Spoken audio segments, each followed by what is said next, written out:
Last week we dealt with Proverbs chapter 1 and the whole, in a sense, synopsis on the understanding of this book. The writer is Solomon, the son of David. I must share with you that Proverbs and Ecclesiastes and Songs of Solomon and a couple of other books, Job and a couple of other, one more, are concise in the category of the poetry books of the Bible. And so with that being said, it's just a cluster. You have the book of law, you have the books of prophecy of both minor and major, and then you have poetry books in the Old Testament. Then you have the Gospels, Acts, and then the epistles before you get to the Revelations.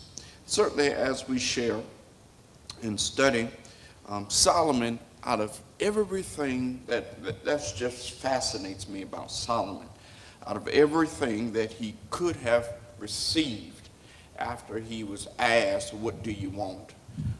He asked for wisdom. He could have asked for money, material, mansion, whatever, you name it. However, if he would have gotten it, I believe he understood that, yes, he would have had it, but it's another thing to try to hang on to it. And so he needs the wisdom not to just attain it, but maintain it. And certainly we are amazed at the value of wisdom, how much it has a value, it should have a value in our everyday lives. We shared last week that wisdom is so precious and so much of a treasure. It is often compared as a woman, which gives value to a person's life, which is meaningful to, should be everybody's life, whether you're a mother and not just a mate, but a mother as a sister, whatever. And so therefore, as we share in this, there are three targets and topics that we want to deal with. First is the pursuit of wisdom in verse 1 through 5, the provider of wisdom in verse 6 through 8, the purpose of wisdom in verse 9 through 11. Read with me, if you would follow, as I read in verse 1 through 5, as we look at the pursuit of wisdom. My son, if thou wilt receive my words, hide my commandments with thee, so that thou incline thine ear unto wisdom, and apply thine heart to understanding. Yea, if thou criest after knowledge, and liftest up thy voice for understanding. If thou seekest her as silver, and searchest for her as for hid treasures, then shalt thou understand the fear of the Lord, and find the knowledge of God, the pursuit of wisdom. Look how in the beginning, before he goes any further, the picture Solomon paints. He acknowledges and says, my son. It's not necessarily speaking of Solomon, the father, speaking to just men or young men, but it's my child. It's a picture of a parent and a child, but also it gives a picture of what men need also today. A man is a writer. Wisdom is something that you need, and he makes reference to wisdom as a woman. So here is a man saying to his son, bruh, you're going to need this for your everyday life. And the truth of the matter is, the reason why many of our men today act so wild is because they have no man to help mature them using wisdom. Matter of fact, when you understand where Solomon is in his life, Solomon writes this book in retrospect of his life. He is not writing while he's young. he's writing while he's old.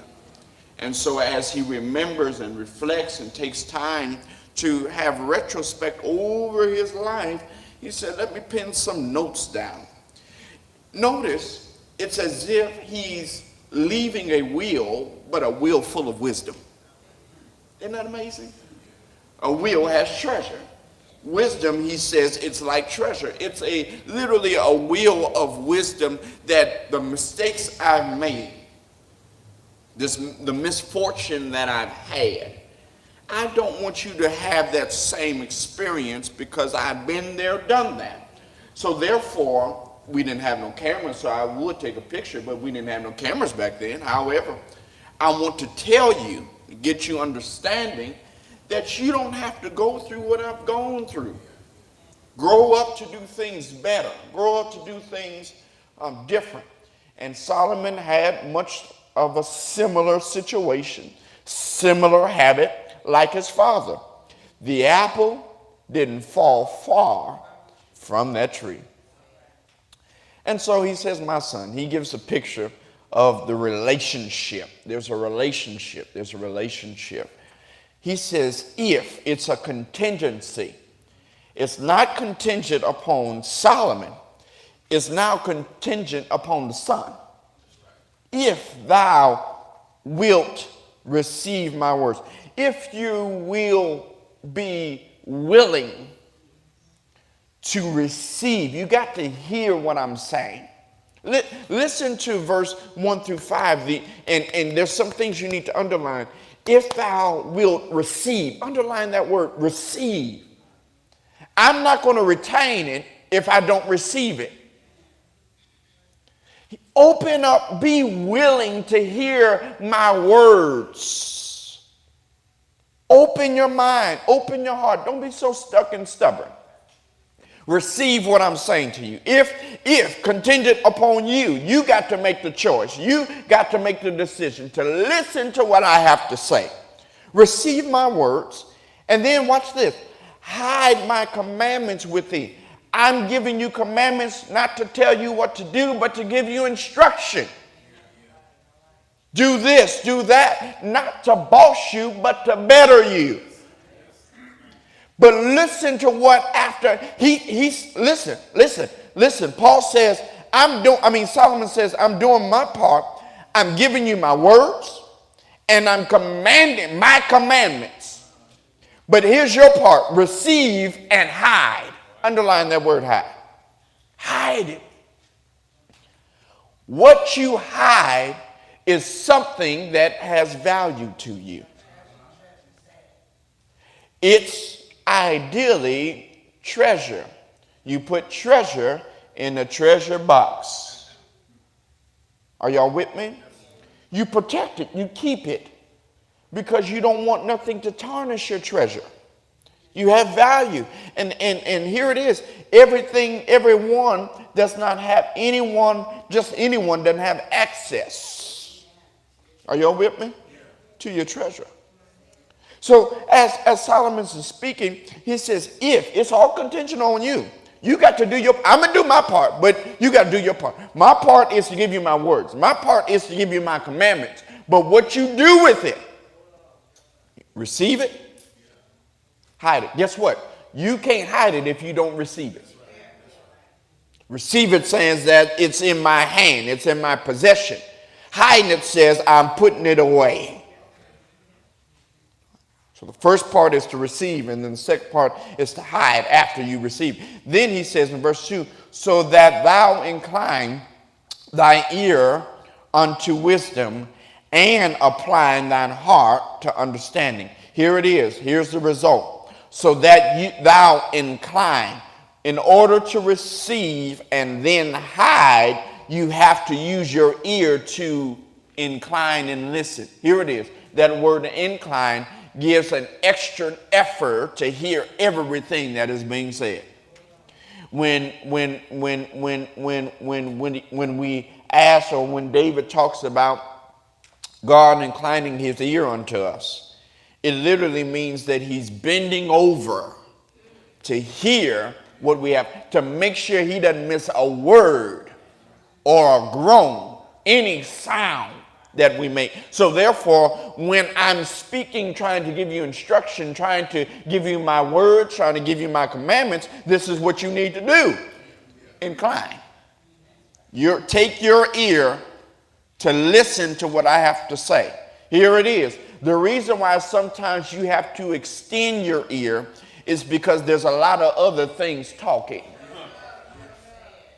Get the picture, y'all. There's a lot of other things you can be distracted and doing. And it suggests, in a sense, that there's a lot of people pulling. Are y'all with me? And so it's up to you to make that extra extension to incline your ear. Incline it unto wisdom. What my words that I'm giving you, my commandments that I'm giving you, it's literally wisdom. Wisdom. Wisdom. Wisdom. Wisdom. It's almost to say good sense. Sense ain't common. And so when you have wisdom, you got sense a little bit. Does that make sense? And so not only do I want you to incline, get the extra ear, extend the extra ear. Y'all with me? He says, listen, apply it. After you have information, you must transition it to application. Why? Here it is. Here, and this is what I don't get about church folk. First thing I don't get about church folk, when the word is being taught or preached, you don't take notes. I almost said something. I'm sorry. How do you expect to gain the information if you don't write it down? Y'all with me? Because your mind is already shot and full with mess. And it's short at that end of the day. It's short shot, full with mess. And so we're in the process of having our minds being made over. And the way we are getting our minds made over is by the information that is given. We do not always get it. I don't care how sharp you were when you were young. It doesn't mean you'll be that same way when you're old. And with the things that are going on and the distractions that are happening and the disturbance, sometimes it affects your mind. And so therefore what he says is make the application. Get the information, but transition it to application. Here it is. After you get the information, after I write it down, here it is. I'm not writing it down just to look at it and leave it for the night or for that time. No, I'm taking it, reviewing it, reading it. Why? Because I'm retaining it. And then once I retain it, watch this, I remember it. Information, transition to application. And once I remember, it's when, watch this, I'm in certain situations. I can now, after I retain it, read it, retain it, and remember it, regurgitate it. You can't regurgitate what you ain't put in you. I wish y'all helped me today. That's church folk. They get on my nerves. If you don't take notes, there ain't no point in you being here. That's just me. All right. So he says, apply thine heart to understanding. Watch this. The reason why we don't get it, or we never allow that information to be transitioned to an application, watch this, we think it's a head matter, but it's really a heart matter. So later on, you hear David in Psalms, or even going back to Moses, write it on the tables of your heart. Thy word have I, this is Solomon's dad. He said that.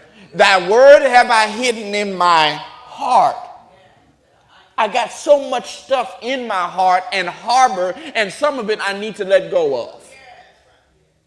And the more I let go, watch this, I'm already in my sermon, I'm sorry. The more I let go of this, here it is, the more I can launch and learn this. Y'all with me? And so he says, applying thine heart to understanding. Not listen to the wisdom and then understand. Here's an example.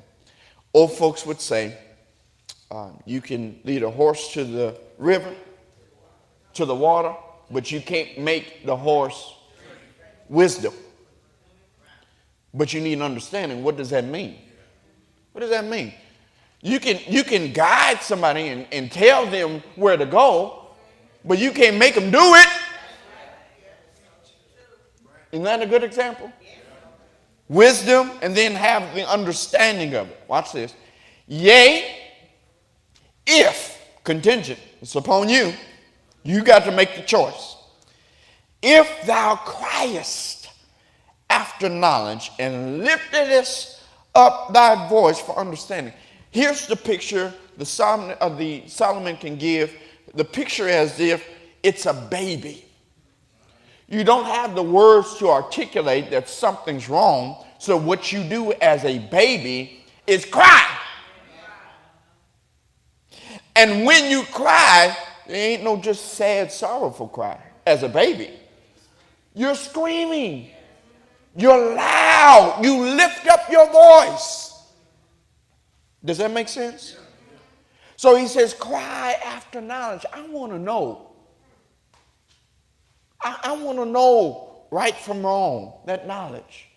Give me that knowledge. What to do in this situation, what to do in that situation, and then what not to do. Not just what to do, but what not to do. That's knowledge. But then also, he says, lift up, cry lift up your voice for understanding. I want to understand, here it is, why to do this in this situation. And then I want to understand why not to do this in this situation. Yeah, does that make sense? It's not just getting knowledge of what to do and what not to do, but understand why. And then understand why not. Does that make sense? He says, if, this is the third if, contingent, if thou seekest her, wisdom, her, as silver, something that has value, y'all with me? And searches for her as for a hid treasure. Here it is. If you make the decision, if you make the choice, it's up to you to seek her, to look for her. Look for her as it's silver. Look for her like the lady looked for the coin in her home. She even brought out a broom to sweep, to look for that coin. Are y'all with me? Because it had value to her. Y'all with me? She had plenty of others, but she wanted that one too. She wanted to be, watch this, complete. Then, watch this, he says, searcheth for her, wisdom, as for hid treasure. When I always think, well, when I read this, I thought about when I was younger, I looked at certain cartoons, and some of the cartoons featured pirates. Y'all remember that one with Robin Williams? Not that one. Peter Pan. Peter Pan. And weren't they looking for some treasure, the pirates? And so many others, you know. They did what they had to do to look for it. Search for her as treasure. I know it's out there. Where is it? Because I want it. You search for things, you seek for things because you desire it. Wonderful. In verse 5 it says, then, after you do your part, if, After you receive my words, after you hide my commandments, after you incline thine ear, after you incline thine heart, after you quiet after knowledge, after you lift up your voice for understanding, after you seek her as silver, after you search with her for hidden treasure, thee. After you do all these things, thee, thou shalt understand the fear of the Lord. Here it is. Check this out. All this to learn how to reverence and respect the Lord. This is all to learn how to reverence and respect the Lord. Chapter 1 said the fear of the Lord is just the beginning. Read that last week? The fear of the Lord is just the beginning of knowledge. That's just the beginning. Look at the beginning, all that you have to do to obtain the beginning. So in other words, watch this. You got to be serious about it. Look at all this you got to do to have the fear of the Lord, which is only the beginning. I want y'all to get this picture. There's a lot more after this, but look how hard you got to work just for the beginning, just for the start. It's preparation. It's training ground. It's like when you're on a job, you got to go through some training. You got, if you are a police officer, you got to go through some techniques. Whatever job it is, you got to go through something, and you just can't say, well, I'm here. Are y'all walking with me? And so he says, then thou shalt understand. Then thou shalt understand. Once you do all these things, then thou shalt understand the fear of the Lord and find the knowledge of God. Here it is. Here it is. Here it is. Here it is. This is now opening up a little more. Could the reason why, there you go. Could the reason why we have no knowledge of God is because we have no fear of the Lord? Let me say something else. Could the reason why we have no knowledge of God, no fear of the Lord, is it because we ain't done none of these things? Good God Almighty. Look at what it takes. It does not come natural. You got to want to do this. It takes work to know, watch this, the master. This is all to know God. Not know y'all, but to know him. Do you really want to know? All right. The pursuit of wisdom, verse 1 through 5. I'm really enjoying this. Then the provider of wisdom, the provider of wisdom, the provider of wisdom. Look at this, verse 6 through 8. Verse 6 through 8. For the Lord giveth wisdom, out of his mouth cometh knowledge and understanding. It reads like this. The first part, the Lord giveth wisdom. All right? You can't buy wisdom. It is God given.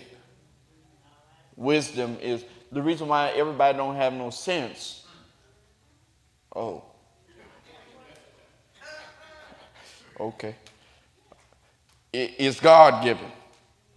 But then, not only does the Lord give, but out of the Lord's mouth comes both knowledge, then understanding. Knowledge, again, what to do, what not to do. Understanding is why to do it and why not to do it. That comes from him. Wisdom has the sense kind of to do it. Comes from him. But then out of his mouth comes knowledge and understanding. He layeth up sound wisdom for the righteous. He is a buckler to them that walketh upright. Now, watch this. Pay attention to this. He is being the Lord. He is the Lord. In verse 7 and verse 8, He is the Lord. He layeth up sound wisdom. He has some, he already has some laid up, some sound wisdom for the righteous. Pay attention to this. I'm going to deal with the word lay up and buckler in a second, but I want y'all to pay attention to this. There's wisdom for the righteous. There's, he's a buckler for them that walketh uprightly. Okay, here it is. Here's my point. Everybody cannot get sound wisdom if you're not righteous. Everybody cannot experience him being a buckler if you don't even try to walk upright.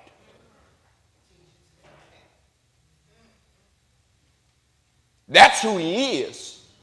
But he is who he is to certain people.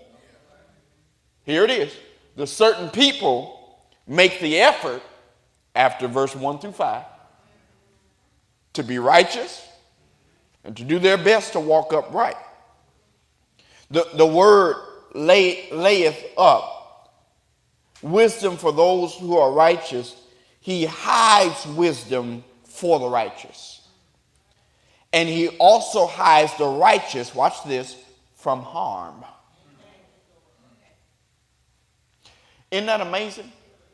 That when you have wisdom, there's some things you're not willing to do, and as a response to you not willing to do it, you can do it, but it's not as a response of you not willing to do it, there's some things you don't have to experience. I got sense not to break into a bank, so that I don't have to experience being booked. Are y'all hearing me? There's some things now it doesn't mean everything I ain't trying to do. There's some things that just don't get me. It's no need for me to try to smoke crack or whatever it is. You understand? Because that's just, nah, that just not me. And what's not me doesn't mean it's not you. Does that make sense? And so what, but when we're not willing to do it, when we use sound judgment, sound wisdom, there's some things that we don't have to experience. I don't have to, if I don't drink like a drunk, then I don't have to worry about my liver being damaged. Does that make sense? And so what he says, not only layeth up, but for those who walk uprightly, the righteous, God is a buckler. The word buckler refers to a small shield worn around the waist, which means he's a shield. It is the same word God uses when established his covenant with Abraham, saying, I am thy shield. This helps the reader understand that to walk uprightly is to follow his covenant. Watch this. But it also gives protection. Protection. Protection. Protection. Protection. Look at verse 6. He, the Lord, look at what he does. Keepeth the paths of judgment and preserveth the way of the saints. Here it is. Here it is. Here it is. Here it is. He keeps, it's in his hand, in his possession. He does not have a keeper. He is the keeper. The paths of judgment. There's paths of should I go down this aisle or go this way. The path of judgment to make my decision. Does it look like it's safe to go down here, or does it look like it's better to go this way? Are you with me? But then he says he preserveth the way of the saints, just in case there is a way or we misjudge the path that we possibly take. God has a way, good God Almighty, of preserving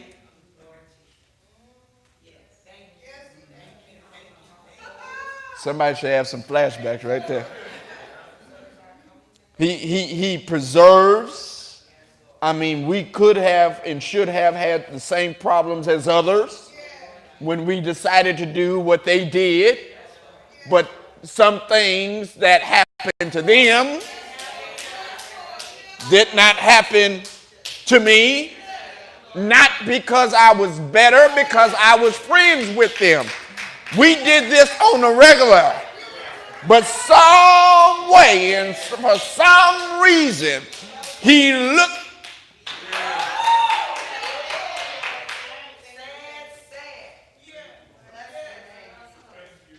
He's a keeper and he's a preserver to all his saints.